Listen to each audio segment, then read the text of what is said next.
This first bass sound is a very simple and basic example, but it sounds quite natural and can also be used to generate more complex sounds by modulating simple parameters, such as cutoff frequency or resonance, just like in the first analog synthesizers, like the Minimoog.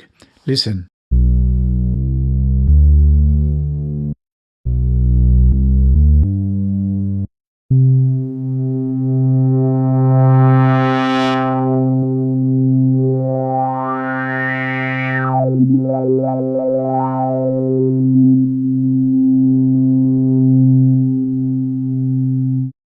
The idea is to use multiple oscillators and make them slightly different so that adding them together creates more harmonic sounds. In modern synths like Pigments, we can use several engines for a given sound, and each engine can have multiple sources, such as wavetables or virtual analog synthesis. For instance, with Pigments' 3 engines, you can in fact simultaneously use many more than 3 different sources, and we'll see how in a few minutes. So that's what we're going to use to create this very basic yet powerful bass sound. As said before, we're going to combine multiple sources, which will be slightly different so that it creates richer sounds. Let's start with the second engine. Here we use 3 analog-like oscillators, just like in an analog Minimoog. One that generates a square wave, a second one that generates a triangle, and a third one that generates a sawtooth.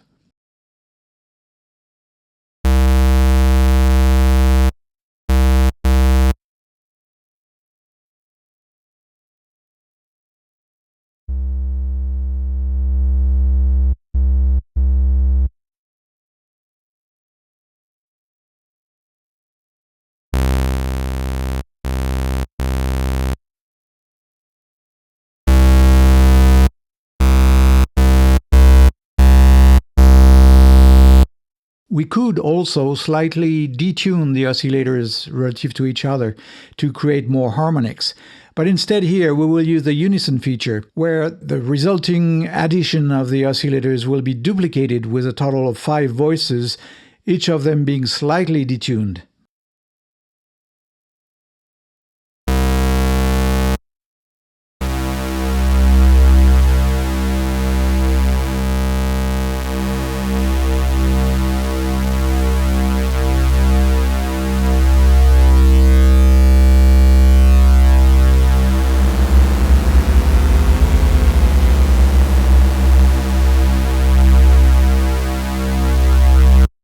To make the sound even richer, we are using Engine 1 as well. Now, we could use for Engine 1 virtual analog sources like in Engine 2 that we've just seen. But to add more flexibility, we'll use a wavetable source for Engine 1. The drawback is that we only have one source, the wavetable, but it gives us many more possibilities. Not only we can multiply the sources using the unison feature, like in Engine 2, but we can add frequency modulation, phase modulation, wave folding, etc., to shape the waveform. And plus, of course, since we're using a wavetable, any wavetable could be used as a source. Here we'll simply use a wavetable containing the basic analog waveforms, and we can pick any combination in the wavetable and use it as a source for Engine 1.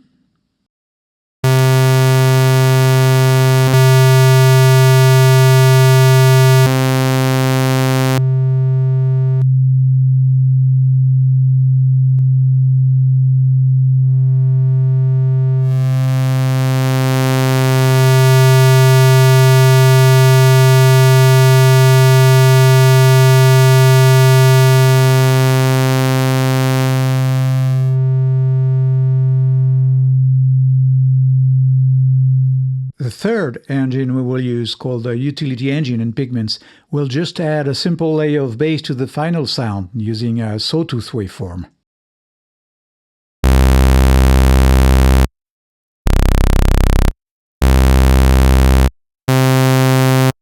Okay, so now we have prepared the 3 engines that will generate the final sound. Let's play them together.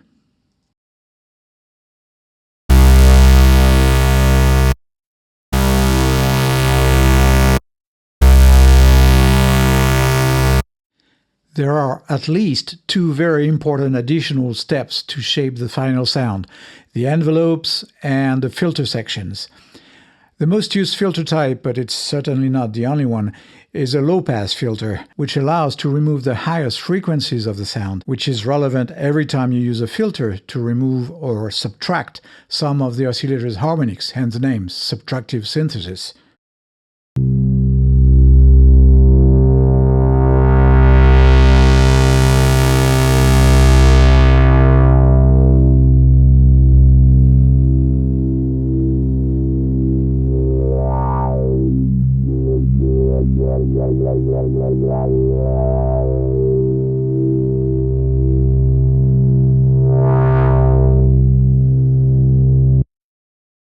The amplitude envelope, on the other hand, determines the attack, sustain, and release levels and their shape.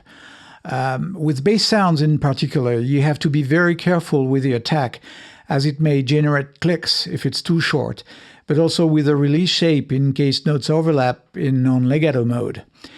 It will also depend on the preamp, of course, and the amp and the speaker systems you're using, of course.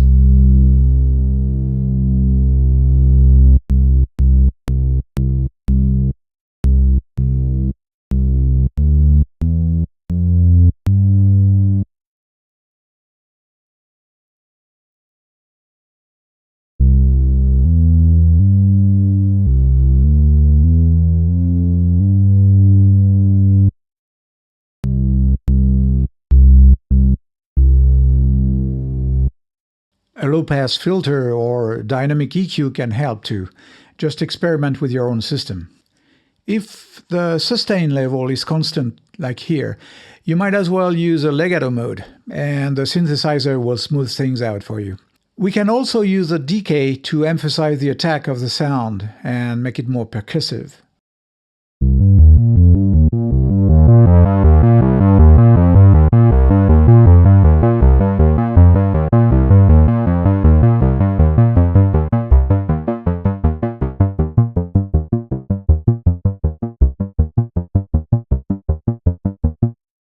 And finally, we can use the rest of the harmonic spectrum that was filtered so far to bring some majesty to the sound.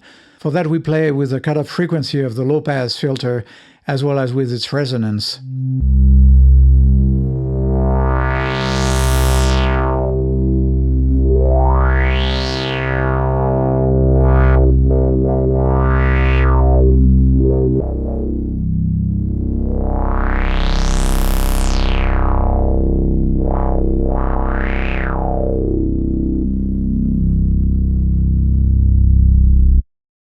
So as you can see, with very basic waveforms such as the ones generated in the first analog synthesizers, we can create a lot of different interesting bass sounds. But of course, we're only scratching the surface here. We didn't even use the effects section or the wavetable phase and frequency modulations, for example. So I invite you to watch my other short videos, which will show you how other very different bass sounds can be created with modern synthesizers.